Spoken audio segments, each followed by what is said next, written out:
വർഷക്കാലം ഏതെങ്കിലും ഒരു സഖാവിന് പിണറായി വിജയൻ ഒരു പരാതി കൊടുക്കാൻ പറ്റിയിട്ടുണ്ടോ? പി ജി മോഹൻദാസിനെതിരെ, ശശികലയ്ക്കെതിരെ, ആർ വി ബാബുവിനെതിരെ ഇതൊക്കെ പരാതി കൊടുക്കാൻ സഖാക്കന്മാർക്ക് പോലും ധൈര്യം കിട്ടിയത് വി ഡി സതീശനും രമേശ് ചെന്നിത്തലയും ഒക്കെ കേരളത്തിന്റെ ഭരണസിരാ കേന്ദ്രങ്ങളിൽ എത്തിയതിനു ശേഷം ആദ്യം ഒന്ന് രഹസ്യമായിട്ടൊന്ന് അംഗീകരിക്കും. പക്ഷേ ഇനി പാദപൂജ ചെയ്തു RSSന്റെ സ്കൂളുകളിൽ നിങ്ങൾ എന്ത് നടപടിയെടുത്തു?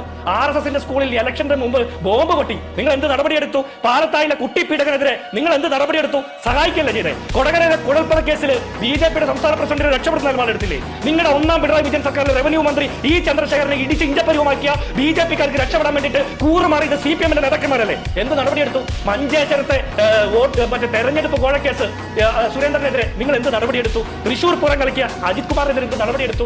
RSSനെ പാർലമെന്റിലേക്ക് അയച്ചതിന് നിങ്ങൾ എന്ത് നടപടിയെടുത്തു? ശബരിമലയിൽ വത്സൻ തില്ലങ്കേരിക്ക് പൂണ്ട് പറയാൻ അവസരം കിട്ടിയത് പിണറായി വിജയന്റെ കാലത്തല്ലേ? എന്ത് നടപടിയെടുത്തു മുസ്തഫ? ഇനി ജ്യോതിലാൽ എന്ന പൊതുഭരണ സെക്രട്ടറിയുടെ തല ഉരുട്ടിക്കൊടുത്ത് ആരിഫ് മുഹമ്മദ് ഖാന്റെ പ്രീതി സമ്പാദിച്ചതാരാ? പിണറായി വിജയൻ.